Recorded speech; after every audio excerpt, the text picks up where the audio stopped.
আসলে ফর্মালি আবার আমার পক্ষ থেকে অভিনন্দন জানাচ্ছি। আজকে আমরা স্বাস্থ্য সুরক্ষার জন্য যে ছোট্ট আয়োজন, আমাদের একটা ইশতেহার ছিল বাংলাদেশ ইসলামী ছাত্র শিবির জাহাঙ্গীরনগর বিশ্ববিদ্যালয় সমর্থিত যে প্যানেল ছিল, সমর্থিত শিক্ষার্থী একটা ইশতেহার ছিল। তো সেই ইশতেহার আমাদেরকে এই সামনের সময় বাস্তবায়ন করতে হবে। সকল কাজ হয়তো ডাকসু নিজে বাস্তবায়ন করতে পারবে না, সকল কাজ ছাত্র শিবিরও বাস্তবায়ন করতে পারবে না, শুধু প্যানেলও বাস্তবায়ন করতে পারবে না, সকলের সমন্বয়ে বাস্তবায়ন করতে হবে। তো আমরা চিন্তা করেছি কয়েকটা মাধ্যমে আমাদের এই কাজগুলো বাস্তবায়ন করতে হবে। কিছু কাজ আমরা প্রশাসনের মাধ্যমে বাস্তবায়ন করাতে হবে, কিছু কাজ ডাকসু নিজে বিভিন্ন স্পন্সর ম্যানেজ করার মাধ্যমে বাস্তবায়ন করবে, আর কিছু কাজ ইসলামী ছাত্র শিবির নিজের সামর্থ্যের আলোকে বাস্তবায়ন করবে। তারই ছোট্ট একটা উদাহরণ হলো আমরা প্লাস্টিক বক্সটা সরাসরি ছাত্র শিবিরের মাধ্যমে স্বাস্থ্য সম্পাদকের হাতে তুলে দিচ্ছি। এছাড়াও স্বাস্থ্য সুরক্ষার জন্য আপনারা যারা স্বাস্থ্য সম্পাদক আছেন তাদের কাছে মেসেজ যাবে। ডাকসুর বডি হলো স্বাস্থ্য মন্ত্রণালয়ে যোগাযোগ করছে যাতে করে পূর্ণাঙ্গ মেডিকেল স্থাপনের ব্যাপারে সহযোগিতা পাওয়া যায়। এছাড়া আপনারা দেখতে পাচ্ছেন আমাদের মেডিকেলে কিছু ইকুইপমেন্ট দেওয়া হয়েছে, দুজন পর্যন্ত নিয়ে আসা হয়েছে, আরও যা যা গ্যাপ আছে সেগুলোর জন্য কাজ করা হচ্ছে। সেই সাথে হলো জাহাঙ্গীরনগর বিশ্ববিদ্যালয়ের আশেপাশে যে মেডিকেলগুলো আছে সেগুলোতে যোগাযোগ করা হচ্ছে কীভাবে আমাদের শিক্ষার্থীরা সেই জায়গাগুলো থেকে সুবিধা নিতে পারে। এরকম করে আমরা আমাদের যে ইশতেহার দিয়েছিলাম সেই ইশতেহার বাস্তবায়নের জন্য সর্বোচ্চ চেষ্টা করছি।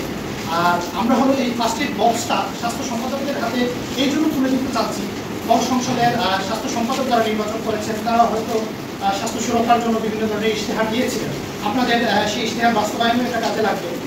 আর যেহেতু প্রত্যেকটা হলে 400, 500, 1000 শিক্ষার্থী আছে, তাদের কাছে আপনাদের দায়বদ্ধতা আছে, আমরা একটু রাখতে পারতাম, ইসলামী ছাত্র শিবিরের একজন প্রতিনিধির কাছে রাখতে পারতাম। সেটা না রেখে যেহেতু আপনারা নিজেরা স্বাস্থ্য সুরক্ষার ইশতেহার দিয়ে এই জায়গায় এসেছেন, সেই জায়গা থেকে আপনাদেরও একটা দায়বদ্ধতা আছে, আপনাদের কাজকে সহজ করে দেওয়ার লক্ষ্যেও আমরা আপনাদের কাছেই তুলে দিতে চাচ্ছি। তো আপনারা হয়তো ডাকসুর স্বাস্থ্য সম্পাদকের সাথে সমন্বয় করবেন, সেই সাথে হলের যে সিক বয় আছেন, একজন অসুস্থ হলে সাধারণত সিক বয়কে ডাকে, তো সেই হিসেবে তার সাথে সমন্বয় করতে পারেন। অনেক সময় তার কাছে যদি বক্সটা থাকে সে হলো ওষুধটা নিয়ে এসে দিয়ে দিতে পারবে। আর আমরা যেটা দিচ্ছি আমরা বারবার রিফিল করতে পারবো না, সেই জায়গা থেকে মেডিকেল থেকে রিফিল করার চেষ্টা করতে হবে, আমরা সমন্বয় করে দেবো ইনশাআল্লাহ। আর এর আগেও আমরা একজন করে আসলে সিক বয় থাকে এবং তার কাছে সাধারণত থাকে এবং রাত্রিতে যে কোনো সময় হচ্ছে যে কোনো দরকার হচ্ছে কিন্তু মেয়েদেরকে মেডিকেলে নেওয়া হোক বা যদি বাইরেও নেওয়া হয় এই কাজে করতে থাকে। এবং একজন খানাও থাকেন যিনি হচ্ছে মাথায় পানি দেওয়ার মতো বিভিন্ন কাজগুলো করেন। কিন্তু প্রথমত কথা হচ্ছে যে এই বিষয়টা আমি হয়তো 50-50 থেকে 80টা গত বছর জেনেছি এবং আমার যে স্বাস্থ্য সম্পাদকরা যেটা ছিলাম বা যেমন শিক্ষাগত আলোচনায় এই জিনিসটা আছে, তারা আপনাদের মুখ থেকে মাত্র তারা এটা এখনো আমাকে বলছে যে তারা হচ্ছে জিনিসটা জানে না।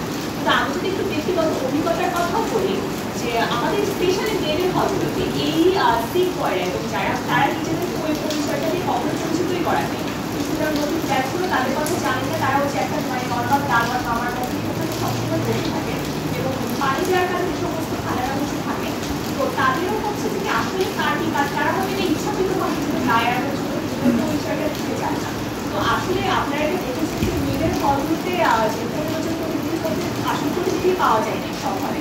তো একই হচ্ছে যে এটা একটা অসুবিধা, যেহেতু হচ্ছে কিছু কিছু পক্ষে আসলে সম্পাদক নেই। তো আমাদের উপর একটু চাপ করে স্বাস্থ্য সম্পাদকের কাছে একটু অনুরোধ থাকবে যাতে হচ্ছে এই বিষয়টা যে সিক বয়রা যারা আছেন বা হচ্ছে তাদের যাতে একটু অ্যাক্টিভ করা যায় এবং তাদের